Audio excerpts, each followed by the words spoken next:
Muy buenas a todos. Bueno, quiero agradeceros eh, por esta hora siguiente que vamos a compartir y también, por supuesto, quiero desear que estéis todos muy bien y que os cuidéis.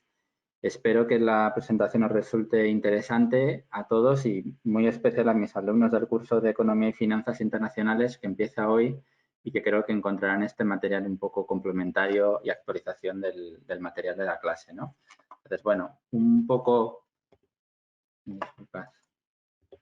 El esquema de la presentación lo he preparado así. Vamos a hablar primero de las peculiaridades de esta crisis, entender qué hay detrás del desarrollo económico que está surgiendo con esta crisis, para luego a posteriori comentar cuál está siendo el impacto económico por países y qué previsiones tenemos tanto en el escenario base como veremos algunos escenarios alternativos porque todavía hay mucha incertidumbre sobre lo que va a deparar la economía en los próximos años.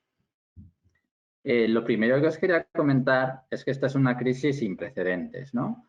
Normalmente las crisis económicas se suelen producir por una acumulación de desequilibrios, que estos se vuelven insostenibles y hay que purgarlos. Si nos vamos a la última crisis, la crisis financiera de 2008, pues fue el excesivo endeudamiento de los hogares junto con la excesiva concentración de riesgos en el sector financiero. Si vemos otras crisis, por ejemplo, en muchos países emergentes, pues el origen ha podido ser un excesivo déficit externo que los mercados no han querido seguir financiando. Entonces, siempre, como vemos, suele ser un proceso gradual de acumulación de problemas y que acaban explotando, por decirlo de una forma. La situación ahora es completamente distinta. La crisis actual se ha provocado por una pandemia que ha provocado a su vez una emergencia sanitaria. Entonces, el objetivo de las autoridades para enfrentar la pandemia ha sido lo que llamamos intentar aplanar la curva. ¿Qué es aplanar la curva? Bueno, pues que en un primer momento frenar la tasa de contagios para evitar el congestionamiento de hospitales, tasas de fallecimientos demasiado elevados. Y la forma de hacerlo ha sido poner la economía a invernar, digamos. Ha sido una decisión de los gobiernos de hay que cerrar la economía. Es algo inusual, algo sin precedentes.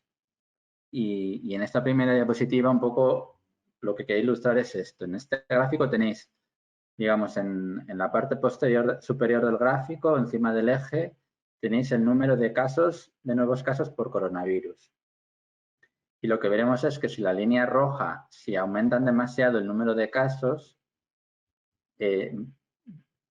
crees que esa situación no es la recomendable, se va a saturar los hospitales, como digo, etcétera, y vas a querer aplanar la curva. Para aplanar la curva, que sería la línea azul, lo que necesitas son medidas restrictivas que lo que vamos en el eje, en la parte inferior del eje, es que agravan la recesión económica.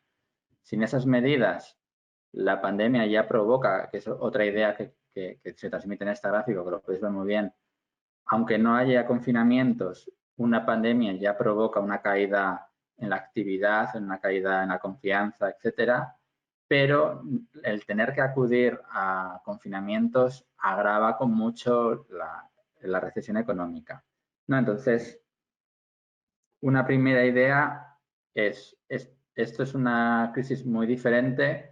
Dos, es el propio gobierno el que cierra la economía porque no tiene otra alternativa.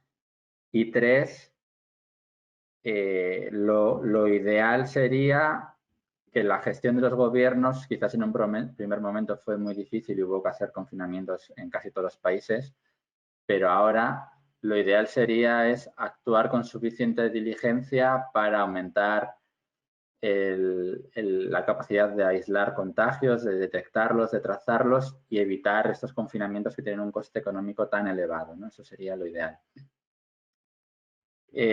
Abundando un poco en esta idea, os decía, esto es un shock sin precedentes. Para entenderlo un poco mejor, el origen del shock viene por el canal de la oferta, de la producción. Es el gobierno el que dice, hay que cerrar las tiendas de bienes no esenciales, los trabajadores tienen que quedarse en casa, donde se pueda teletrabajar, se teletrabaja, pero donde no hay que cerrar las fábricas. Incluso en aquellas empresas, etcétera, que sean de bienes esenciales y que sigan quizás siga su actividad, puede haber disrupciones porque puede haber mano de obra enferma, puede haber proveedores que no pueden suministrar los bienes intermedios, etcétera, ¿no? Entonces, inicialmente es un shock muy diferente a lo normal, es un shock de oferta, ¿no? Muy distinto a otras crisis.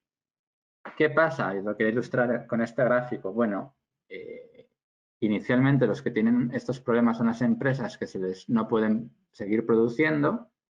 Lo que pasa es que esto tiene repercusiones para toda la economía. La economía la podéis ver como un circuito engrasado de ingresos y gastos, y que las empresas no puedan vender significa que tienen un parón en su flujo de caja y que van a tener que hacer despidos o que no van a poder hacer el pago de sus deudas, etcétera, ¿no? Entonces, esto al final va a crear una serie de problemas en cascada. Las familias, o bien porque tienen menos confianza, o bien porque les ha caído directamente la renta, los que se han quedado en paro, los que están teniendo ciertos problemas, también van a poder consumir menos. Y las empresas, si hay una crisis financiera o una inestabilidad financiera, van a dar menos créditos. Esto va a provocar a los hogares menos capacidad de consumo, pero sobre todo las empresas puede acabar provocando más quiebras, y esto es un ciclo, ¿no? Si hay más quiebras de empresas, va a haber más despidos, se va a agravar la queda del consumo, etcétera, ¿no? Entonces, este shock inicial de oferta se ha ido transformando poco a poco en un gran shock de demanda. Al consumo, menos consumo por caída de renta de los hogares, menos inversión por aplazamiento de las inversiones de las empresas, por un horizonte mucho más incierto que recomienda no hacer un gasto de inversión muy fuerte. En el sector externo, recordemos que al final se han cerrado fronteras por el turismo, y esto, o sea, por intentar frenar el COVID, y al final esto puede ser un cambio también permanente, no va a haber una caída permanente en turismo, en remesas. Cuando digo permanente, no digo quizás para siempre, pero no para pocos meses, ¿no? Es un cambio que va a quedar ahí, un cambio de hábitos, y que va a tardar tiempo en remontar estos sectores. Entonces, es una crisis muy peculiar por su origen y es una crisis muy peculiar por su impacto. En este gráfico lo que tenéis son las últimas grandes crisis a nivel mundial que ha habido, ¿no? Entonces, podéis ver que la mayor ha sido la del 2008, las crisis previas, bueno, no fueron tan grandes, y ahora por el COVID estamos hablando de que la economía mundial puede caer en 2020 en torno a un 10%, ¿no? Esto es algo, o mejor dicho, quizás la previsión para el conjunto del año es un poco menos del 10%, pero en el segundo trimestre, tercer trimestre, sobre todo en el segundo trimestre, hemos visto caídas, mientras ha durado el confinamiento, del 30-40%, y en el conjunto del trimestre, pues en torno al 20%, como veremos luego en muchos países, ¿no? Esto no lo hemos visto nunca en la historia, ni siquiera en situaciones de guerra, ¿no? Lo más parecido a esta crisis, en tal caso, sería la Segunda Guerra Mundial o una situación así. Pero nunca hemos visto estos impactos tan grandes, ¿no? Esto es una peculiaridad. Otra peculiaridad de esta crisis es que, fijaros, normalmente en todas las crisis, el sector más impactado negativamente, digamos, la redundancia, es el sector manufacturero. En este caso, las medidas de restricción a la movilidad, lo que más afectaron es a los bares, a los restaurantes, a las tiendas, al sector servicios, ¿no? Entonces, lo estamos viendo ya en los primeros datos, el sector servicios ha caído mucho, mucho más que el sector manufacturero. ¿Qué pasa? El sector servicios es mucho más intensivo en mano de obra, ¿no? Entonces, la cantidad de potencial desempleo o daño al tejido industrial, valga la redundancia, puede ser enorme, ¿no? Puede haber muchas personas que se queden en paro, que sus ingresos caigan, porque el sector servicios es mucho más intensivo en trabajo que el sector manufacturero. También otro punto peculiar de esta crisis es la reacción de políticas económicas. Veréis, después de la crisis de 2008, la reacción de políticas fue bastante fuerte, pero al mismo tiempo fue lenta, ¿no? Primero reaccionó la Fed, luego otros bancos centrales. Inicialmente se hizo cierto gasto fiscal, pero luego hubo políticas de austeridad y hubo mucha duda de cómo, en todo caso, mucha duda de cómo había que actuar en aquella crisis, ¿no? No estaba claro la forma de actuar. Lo bueno quizás de esta crisis es que el diagnóstico estaba muy claro. El gobierno mandaba, como os ya he dicho, parar la economía, congelar la economía durante unos meses, pero congelar la economía unos meses suponía que pasados 3 meses de confinamiento no se podía reactivar tal cual, sino que se iban a romper estas cadenas de ingresos, de pagos, y que esto iba a tener consecuencias muy drásticas. Entonces, el objetivo de las políticas iba a ser intentar mantener con vida estas cadenas de pagos y de ingresos durante estos meses de confinamiento. Entonces, estaba muy claro, ¿no? Que había que dar subsidios a los hogares, que había que hacer programas como en España los ERTES, bueno, generalmente programas para que las empresas, en lugar de despedir, tuvieran la posibilidad de reducir temporalmente el empleo, subvencionándolo de nuevo el sector público y luego retomar este empleo, que no hubiera una rotura del vínculo entre los trabajadores y el empresario, que el crédito siguiera fluyendo, dando, en este caso, normalmente el sector público, dando avales para que la banca no subiera los riesgos, sino que lo asumiera el sector público y siguiera habiendo ese crédito. Y otras medidas que han sido muy importantes ha sido el diferimiento de impuestos. Como era un problema de liquidez, pues normalmente casi todos los gobiernos han actuado de la misma forma, aplazando el cobro de impuestos para así que los hogares, las empresas no tuvieran tantos problemas de liquidez. Normalmente, como os he dicho, es una crisis muy distinta a las otras, no son tantos problemas de solvencia acumulados o problemas estructurales, sino eran problemas de liquidez derivados del confinamiento, ¿no? Entonces, este diagnóstico tan claro sobre qué medidas tomar ha hecho que las medidas sean relativamente similares en todos los países y sean muy rápidas y muy fuertes en implementarse. Consecuencia de esto, bueno, el primero es que el sector público ha tomado un gran peso y con ello el déficit, el endeudamiento del sector público se va a disparar, ¿no? Lo que estamos viendo en esta gráfica es el déficit de los gobiernos en relación al PIB y fijaros que en las crisis siempre se amplía, en las crisis siempre normalmente el Estado gasta más, también los ingresos se reducen y el déficit se amplía en la crisis financiera hasta el 8%. Ahora estamos hablando de que el déficit ha estado en torno al 15-20% en algunos países durante todos estos meses, ¿no? Estamos viendo aumentos del déficit como no hemos visto nunca. ¿Qué consecuencia tiene esto? Bueno, o qué comentario, mejor dicho. Pues uno, no es criticable que esto ocurra al revés. Como os he mostrado, si no se hubieran tomado estas medidas, el daño al tejido estructural hubiera sido mucho más grande. Este aumento del déficit lo que ha tratado es de contener el daño permanente a la economía de una situación transitoria, pero también estos altos niveles de deuda y de déficit público a largo plazo son problemáticos, ¿no? Entonces, los gobiernos deberían intentar compaginar todos los estímulos que sean necesarios, porque realmente no hacerlo sería peor a corto plazo, con señalizar al mercado, a los agentes económicos, una disciplina fiscal para el medio plazo, ¿no? Yo a medio plazo estoy comprometido con quizás una austeridad que no fue buena en la anterior crisis, no está tan claro, pero si no viene austeridad, sí un compromiso de mantener las cuentas sostenibles, las cuentas fiscales sostenibles, ¿no? Esto es una primera impacto. Un segundo impacto es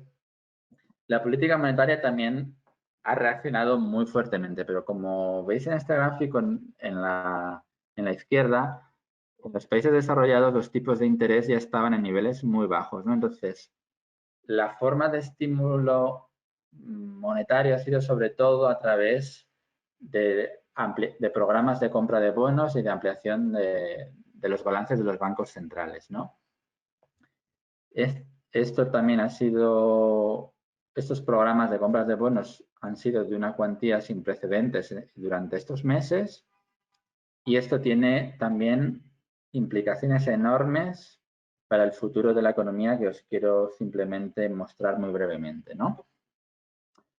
¿Qué implicaciones o qué objetivos tiene esta fuerte expansión del balance de los bancos centrales? Bueno, por un lado, hay directamente la política monetaria y la política fiscal están más unidas que nunca. Esta expansión de la política monetaria tiene como objetivo, en gran parte, hacer que las finanzas públicas sean sostenibles y que estos problemas que os decía antes, de que vale, la deuda va a aumentar y eso puede ser un problema a largo plazo, que esto no sea tan problemático, ¿no? Lo que vemos aquí en el gráfico de la izquierda es el nivel de deuda de los países desarrollados, ya era muy alto, ahora en 2020 pega un salto enorme por el coronavirus. Sin embargo, gracias a estos programas de los bancos centrales de compras de bonos masivas, los tipos de interés están más bajos que nunca, ¿no? Vemos que el coste de un bono del Tesoro a 10 años están incluso en algunos países en negativo y en niveles muy, muy bajos, ¿no? Entonces, primero, la política monetaria tan laxa es necesaria para favorecer la sostenibilidad de las finanzas públicas y que no haya que hacer una fuerte consolidación que no sea deseable. Segundo, esta fuerte expansión de la política monetaria ha sido clave para evitar una crisis financiera. Las crisis financieras, primero, hacen mucho más daño en la economía. Segundo, hubieran sido especialmente perjudiciales para los países emergentes.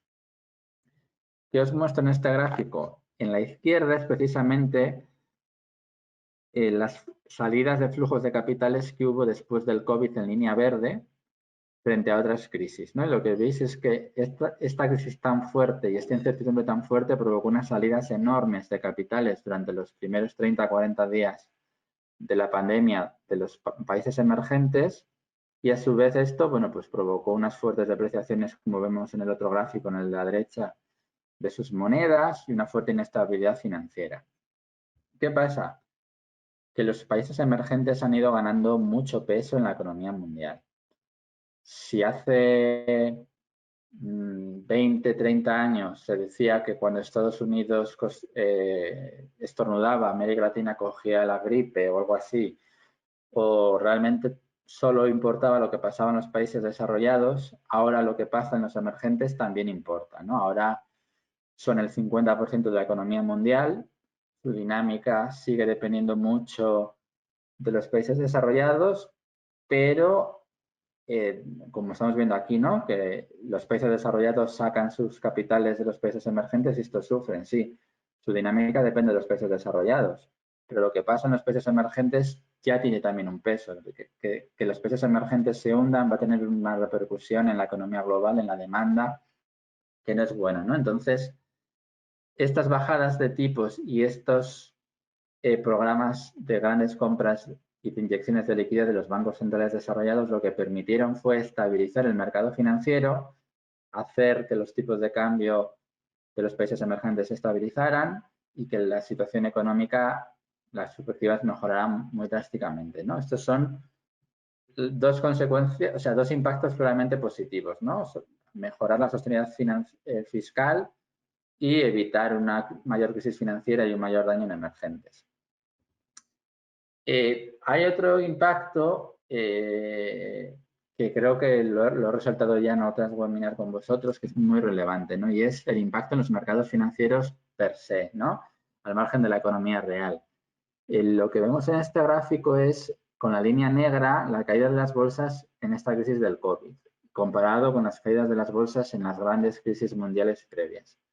Y lo que vemos en la línea negra es que la caída inicial fue como de un 35% en las bolsas, un hundimiento espectacularmente fuerte y sobre todo rápido, pero es que apenas 4 meses después, el índice en Estados Unidos, por ejemplo, ya se había recuperado, ¿no? En los últimos días hemos vuelto a ver una pequeña corrección, bueno, no tan pequeña, una corrección que luego Cuando cuente los escenarios explicaré un poco el motivo, pero en líneas generales la idea que os quiero mostrar es que las bolsas se han recuperado muy bien y están incluso desligadas de la economía real, ¿no? Aquí lo tenéis precisamente la bolsa de Estados Unidos en azul y tenéis otros indicadores económicos de la actividad real de Estados Unidos que están muy por debajo de la bolsa, ¿no? Entonces, la idea es, oye, hay por estas grandes inyecciones de liquidez de los bancos centrales, lo que estamos yendo es cada vez a un mundo financiero más desconectado de la economía real. ¿Por qué? Bueno, en general hay varios motivos, pero bueno, sobre todo habría dos muy claros, ¿no? Uno es la economía real está peor, esto quiere decir que el flujo de beneficios futuros esperados de las empresas también será menor y esto directamente debería de redundar en una menor valoración de las bolsas. Y esto es así. Lo que pasa es que este menor valor futuro esperado hay que traerlo al presente y entonces un tipo de interés tan artificialmente bajo como el que están sosteniendo los bancos centrales con estas compras hace que aunque los flujos futuros sean menores, al traerlo al presente realmente no sean menores, ¿no? Que lo estás, digamos, al estar descontándolo por un tipo de interés más bajo, el valor real, el valor presente no sea menor. Por eso las bolsas no caen. Y sobre todo el otro motivo es que con el rendimiento en los bonos tan bajo, los inversores se mueven a otros, tienen que moverse a otros activos, entonces va a haber un flujo de compra muy grande de activos con riesgo debido a que no resulta interesante invertir en activos seguros o ya los bancos centrales copan ese mercado, ¿no? Entonces, estos dos motivos sobre todo hacen que haya una creciente desconexión y con esta crisis al aumentar mucho las compras de los bancos centrales va a aumentar esto, una creciente desconexión entre los mercados financieros y la economía real.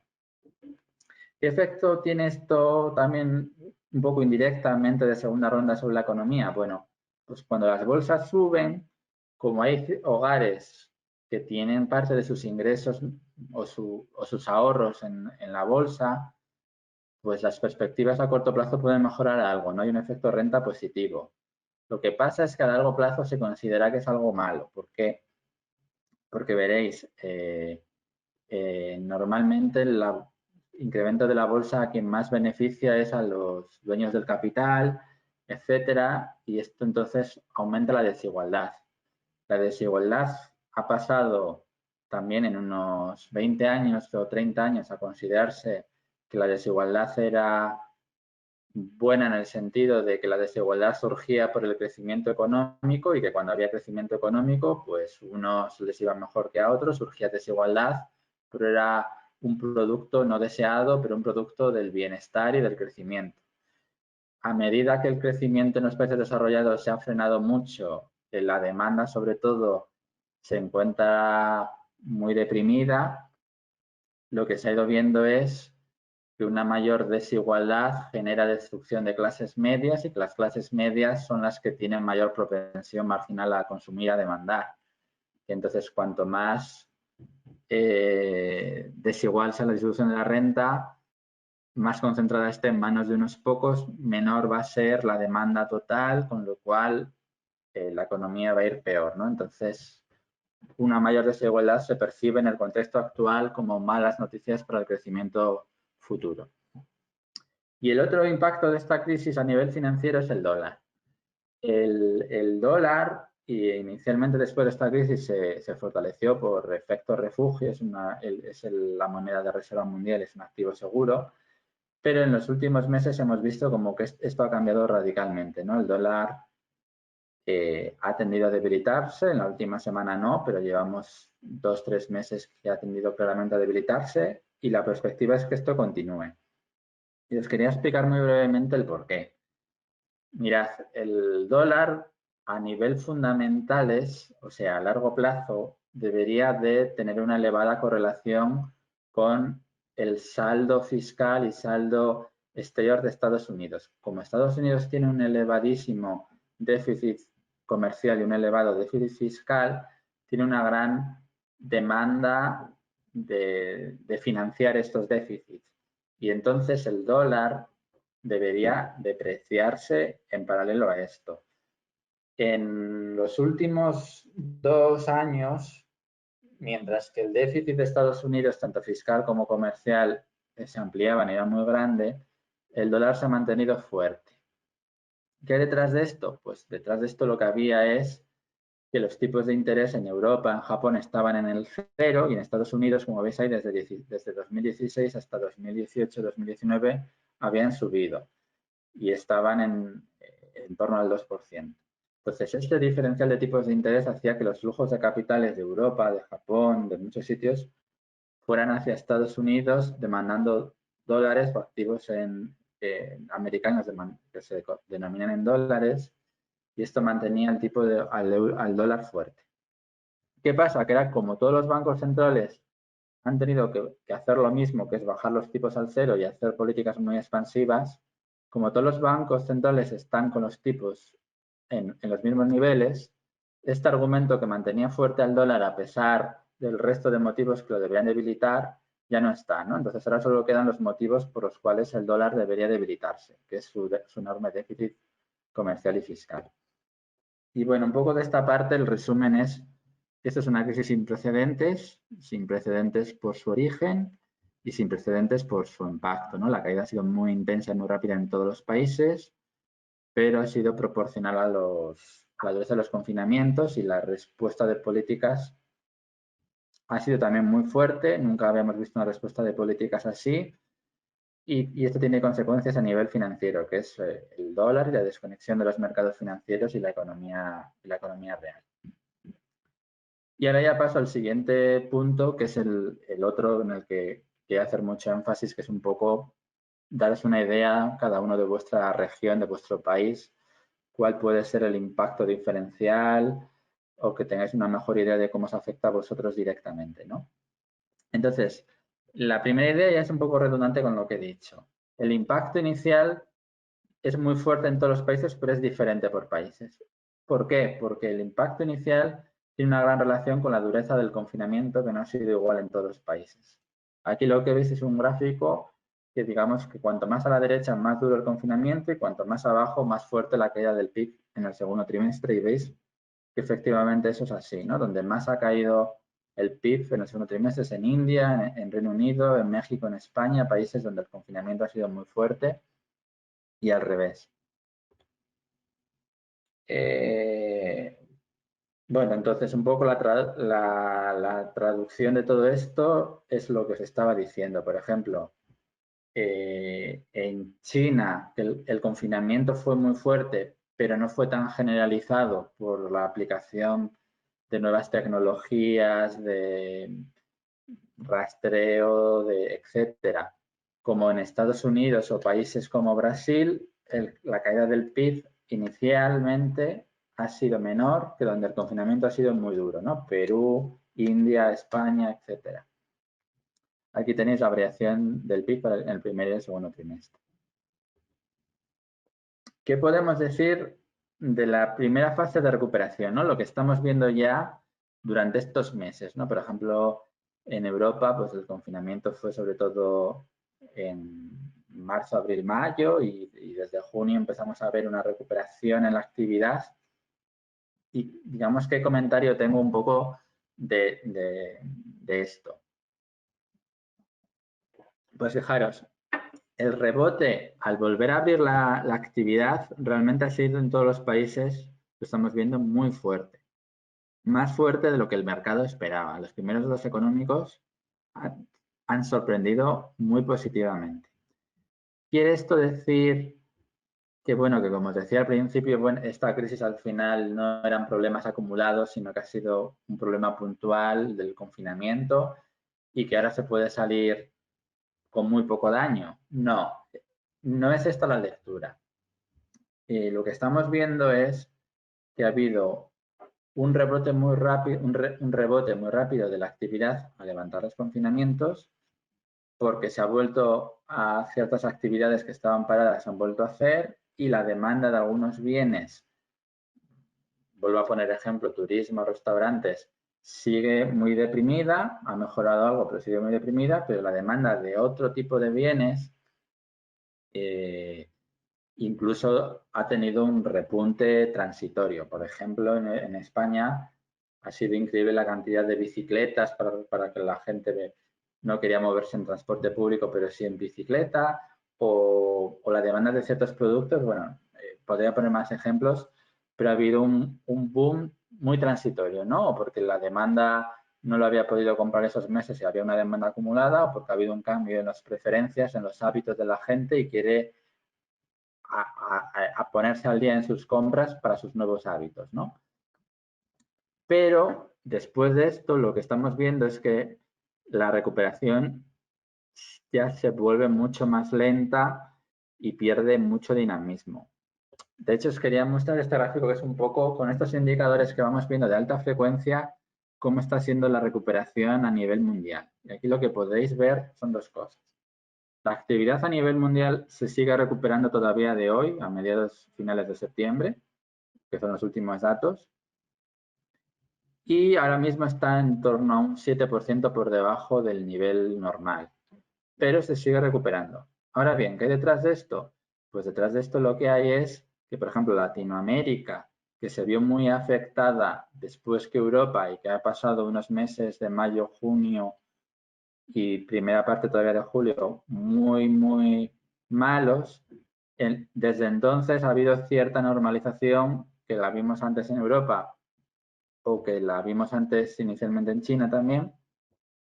Entonces lo que estamos viendo es que la economía mundial sigue recuperándose porque todavía hay partes del mundo que están experimentando este primer rebote del que os hablaba al principio. Sin embargo, si nos vamos a España, a Francia, a muchos países de Europa, por ejemplo, que el rebote inicial fue primero, lo que estamos viendo es que ha habido una pérdida de dinamismo y que incluso con el nuevo aumento de casos o esta segunda ola, pues está habiendo una nueva ralentización, ¿no? Entonces, digamos, estas perspectivas de mejora creo que sobreestiman la capacidad de recuperación a medio plazo y que vamos a ver cómo la economía mundial se va a estabilizar en niveles menores a los de la prepandemia en los próximos meses, ¿no?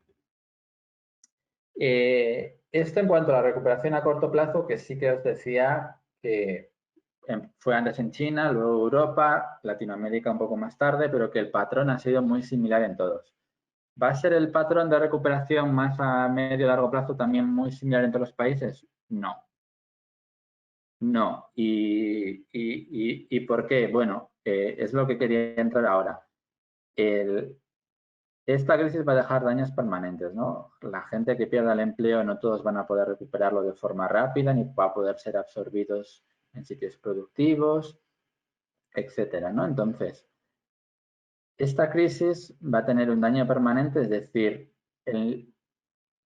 aunque se siga creciendo, no vamos a recuperar con mayor crecimiento lo que se ha perdido estos meses.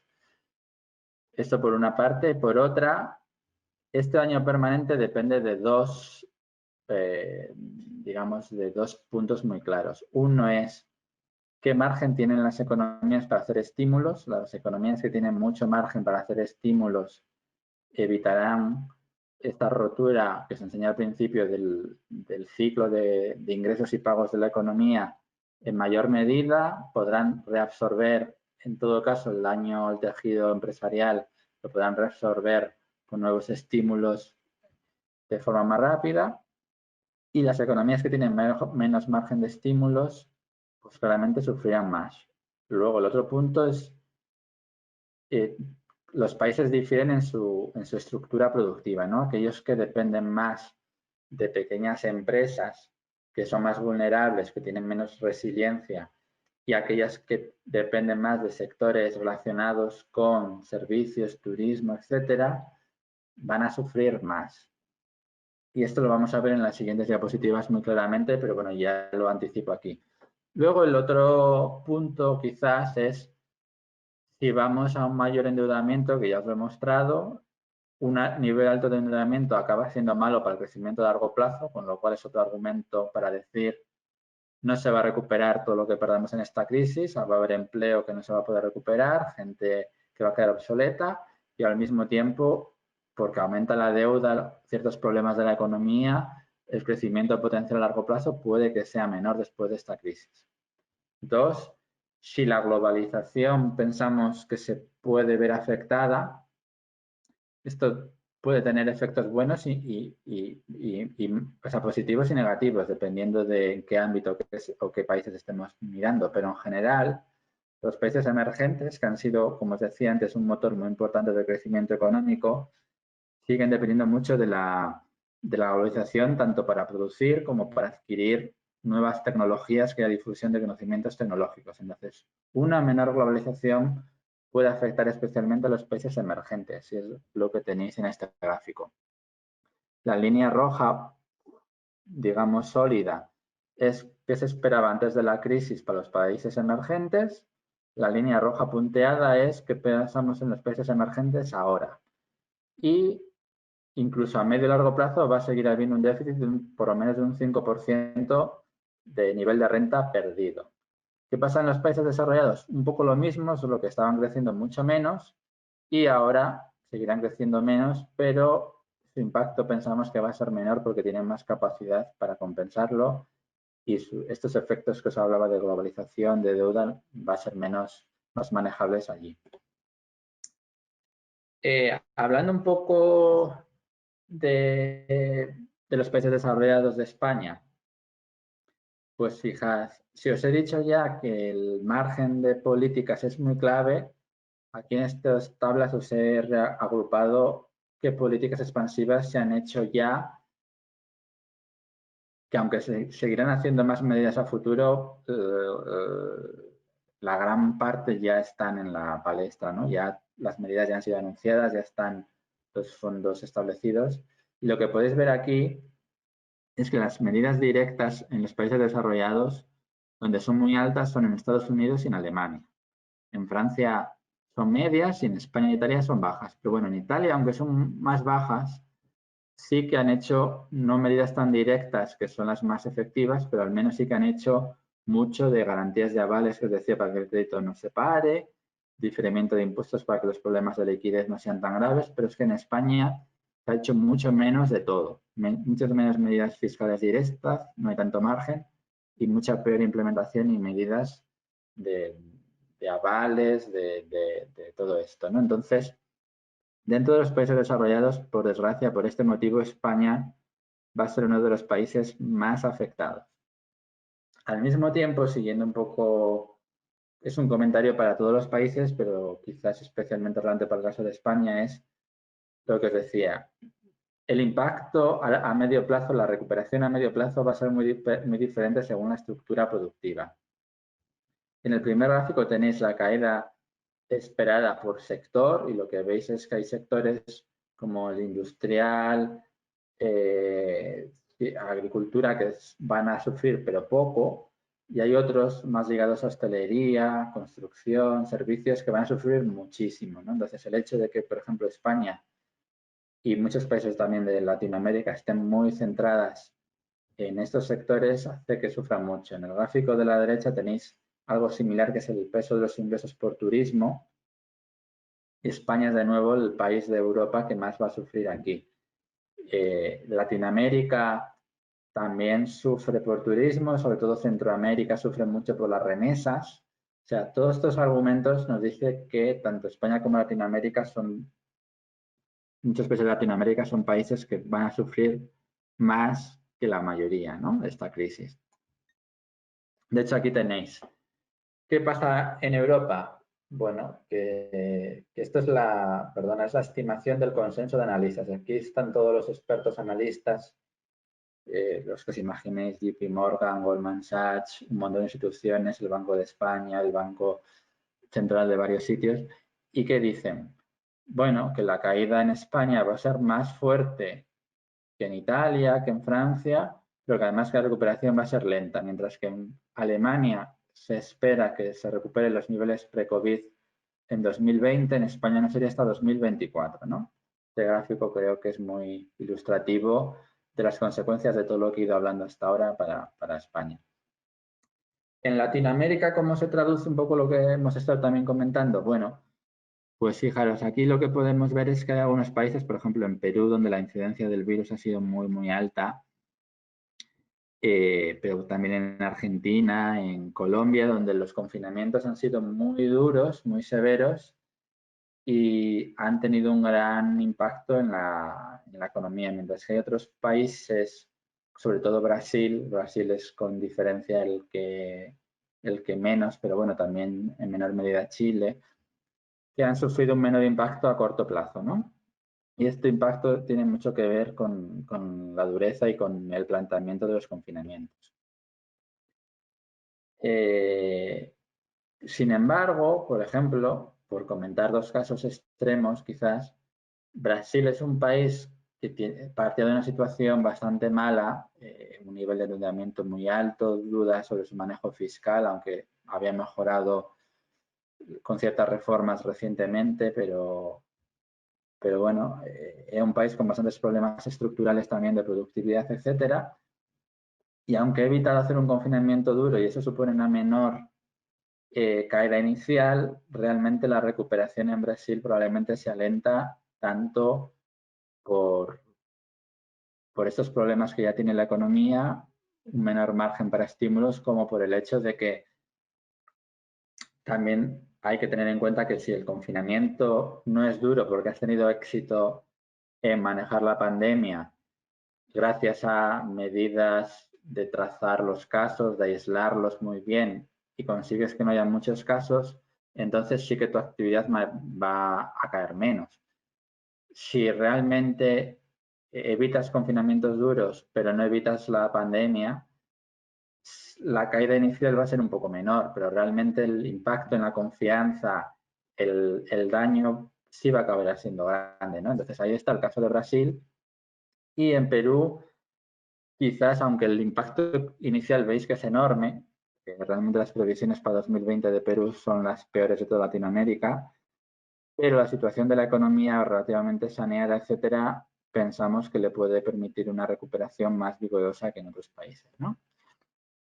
Y bueno, y por último, hablar un poco quizás de China, en el sentido de cómo influye China, por ejemplo, en Latinoamérica. China es una región que fue la primera que surgió el coronavirus ahí, fue la primera impactada, pero también ha sido quizás la primera, o junto con Taiwán, Corea, que ha tenido mucho éxito en gestionar la pandemia y que ha quedado bastante, por ahora al menos, libre del virus. Entonces, esto ha hecho que su cuota de exportaciones crezca mucho. No solo lo que he contado, sino que es verdad que por la globalización China acumula un porcentaje importante de las cadenas de valor y toda la demanda que ha habido de mascarillas, de gel desinfectante, bueno, de un montón de productos en todo el mundo. China ha sido el gran suministrador estos últimos meses, ¿no? Entonces, un poco por ambas cosas, porque el resto del mundo estaba sufriendo y ellos ya no, como por esta demanda de ciertos productos, las exportaciones chinas han crecido mucho, su cuota en el mundo ha ganado, veremos a largo plazo cómo es, porque un freno a la globalización les dañaría, pero a corto plazo ha pasado lo contrario realmente. Entonces, China está creciendo fuerte. ¿Y qué implicaciones tiene esto para Latinoamérica? Por ejemplo, Latinoamérica depende mucho de materias primas, ¿no? Entonces, China ha sido siempre un gran demandante de materias primas, sobre todo cuando ha habido crisis. Cuando ha habido crisis, China reacciona con un gran estímulo en infraestructuras para evitar que su economía se frene mucho, porque las autoridades tienen miedo a que haya más desempleo y que esto redunde en incertidumbre política y cambio de régimen. Entonces, para evitar llegar a esto, pues un freno en la economía mundial, en la economía china, las autoridades reaccionaban con una gran inversión en infraestructuras, gran demanda de materias primas, y esto suponía un rebrote para Latinoamérica. ¿Qué pasa ahora? Que China está más endeudado, su estímulo está siendo menor y sobre todo su estímulo va a ser mucho más dependiente de los datos. Si China se desacelera, vamos a ver un estímulo de China que va a venir muy bien a Latinoamérica. Si China se mantiene creciendo alto, pues no tanto, ¿no? No va a tener esa necesidad de hacer tantos estímulos que serían beneficiosos para Latinoamérica. Entonces, el escenario base es que efectivamente China vuelve al crecimiento mucho más pronto. Ya de hecho es el único país que ha recuperado el nivel prepandemia a finales de este año o a mediados de este año. Es que Estados Unidos va a sufrir, pero la eurozona va a sufrir aún mucho más. Y que dentro de la eurozona, como ya os he dicho, va a haber países como España, que van a sufrir mucho más que otros como Alemania, ¿no? Un poco los dos extremos. Alemania tiene mucha capacidad de respuesta, tiene una estructura productiva muy sana, España el polo opuesto. Emergentes. Emergentes, ya he dicho, China y muchos países de Asia van a salir muy reforzados de esta pandemia. Latinoamérica aparentemente va a sufrir mucho. Si China sale más dañada y tiene que hacer más estímulos, probablemente veamos una convergencia. China no tan bien, Latinoamérica no tan mal, ¿no? Pero el escenario base, digamos, es este. Y ahora ya simplemente en 2 minutos os quería comentar, antes de ir al turno de preguntas, escenarios alternativos porque todavía hay muchísima incertidumbre en qué va a pasar, ¿no? El escenario central, un poco lo que he mostrado hasta ahora, se basa en el supuesto de que no habrá vacuna hasta 2021, que su aplicación y efectividad pues no será total, pero mejorará la situación mucho y que poco a poco sí que hasta a final de 2021 su aplicación ya será bastante generalizada. Y también se asume que habrá ciertos rebrotes o nuevos surgimientos en el contagio del virus, pero que serán limitados y que no hará falta hacer grandes confinamientos generalizados, que bastará con hacer ciertas cuarentenas parciales o medidas parciales, pero que no volveremos a una situación de la economía cerrada como vivimos en los primeros meses de 2020. ¿Qué puede pasar? Pues un escenario pesimista es que estamos viendo realmente que hay bastantes rebrotes. Ahora en Europa, en España, la situación vuelve a ser bastante mala y en otoño puede ser peor. No lo sabemos aún, pero no pinta muy bien, ¿no? Entonces, si la gestión política no es lo suficientemente buena para tomar estas otras medidas que os digo de control de la epidemia, de trazarlo mejor, de aislar los nuevos casos, puede que los confinamientos no sean tan parciales, sino que tengan que ser nuevamente generalizados, al menos en algunos países. Y bueno, este es un escenario pesimista. El escenario optimista es que haya vacuna más pronto de lo que esperemos y sea muy efectiva, con lo cual la situación mejore más rápido de lo esperado, ¿no? Entonces, primer comentario. Ambos escenarios, bueno, no hay dos escenarios, hay infinitos, pero digamos, los escenarios positivos en los que la vacuna en algún momento más pronto de lo esperado sale y el escenario negativo no son simétricos, ¿no? El escenario positivo sería un poco mejor de lo esperado, el escenario donde hay nuevos confinamientos sería mucho, mucho peor de lo esperado, ¿no? Entonces, los riesgos son asimétricos y los riesgos siguen sesgados a un menor crecimiento. ¿Qué pasaría en el escenario negativo donde hay una nueva segunda ola que obliga a confinamientos? Pues lo que veríamos aquí, hay una nueva caída, un nuevo pico muy abrupto, una nueva caída de la economía, del crecimiento mundial. Eso por un lado, o sea, volvería a haber un desplome de la economía durante 1 o 2 meses más. Volveríamos a los niveles que vimos en abril o mayo.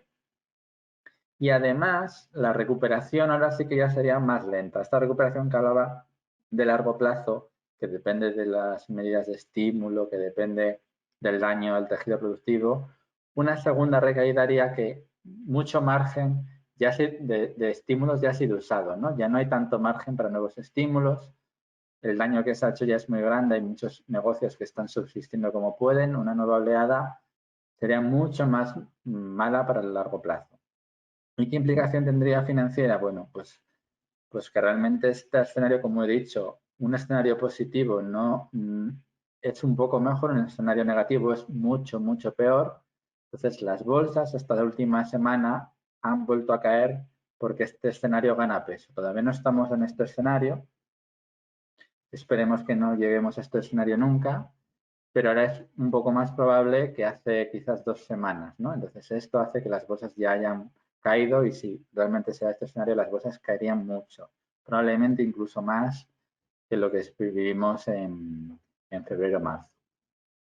¿Qué os decía? El escenario positivo, realmente el único comentario es sería un poco mejor la economía, las bolsas, pero solo un poco mejor. Eso sí, precisamente los países más vulnerables que he hablado, España, Latinoamérica, serían los más beneficiados, ¿no? Como son los que más están sufriendo, los que más daño permanente pueden tener. Si la situación mejora pronto, si hay una vacuna pronto, realmente serían los más beneficiados. Eso sí, las políticas expansivas tan bestias, lo que hablo de bolsas, todo esto seguiría, ¿no? La situación no mejoraría lo suficiente para ver una retirada de estas medidas expansivas. Entonces, bueno, un poco estas son las conclusiones. La recuperación inicial ha sido rápida, pero es un poco engañosa. La economía sigue débil y esta recuperación inicial ya se ha desacelerado. A futuro, una recuperación más sostenible y más de largo plazo será asimétrica, será mucho mayor en los países donde tienen margen de estímulos y donde la estructura productiva sea más robusta, pero aquellas que tienen problemas será menor, ¿no? Y por países está mucho más adelantada la recuperación en China, mientras que en España y Latinoamérica los niveles prepandemia probablemente no se alcancen hasta 2023 o 2024, ¿no? Y un poco esto es todo y cuando queráis pues doy paso a las preguntas y encantado de contestaros. Vale, disculpad que estoy intentando leer las preguntas.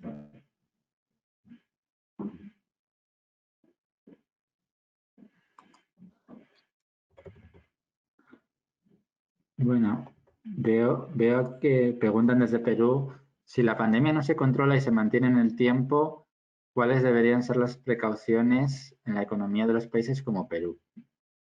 Bueno, desde un punto de vista de las autoridades, como os he expuesto, lo que tienen que tener muy claro es que los confinamientos son muy costosos y que son completamente necesarios cuando no cabe, cuando la pandemia se descontrola, pero que esto hay que intentar evitarlo. Entonces, evitarlo significa mejorar la capacidad de detección, de hacer test, sobre todo tener aplicaciones tecnológicas que existen hoy en día para poder trazar los contactos, para poder, en China se ha hecho pasaporte biológico, etcétera, códigos de colores, intentar hacer medidas de este tipo.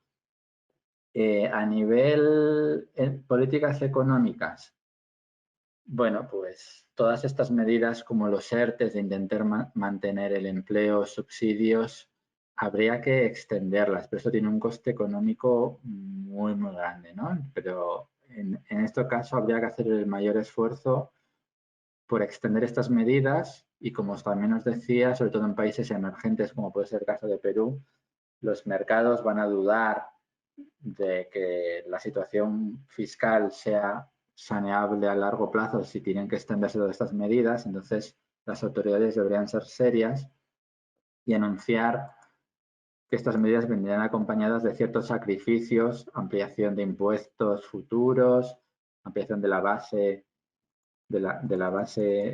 bueno, digamos, de la base recaudatoria, etcétera, ¿no? Disculpad porque no veo bien las preguntas, ¿no? Ahora, disculpad, hasta ahora no veo bien las preguntas, ahora creo que lo he arreglado. Bueno, por lo que veo es que no hay muchas más preguntas, ¿no? Entonces, bueno, simplemente animaros todavía, quedan un par de minutillos y animaros a hacer más preguntas y si no, bueno, pues acabar dándoles las gracias por vuestro tiempo, espero que os haya interesado y encantado de aclarar vuestras dudas. Si no tenéis tiempo ahora, pues a través de la clase o a través de otros canales. Muchísimas gracias.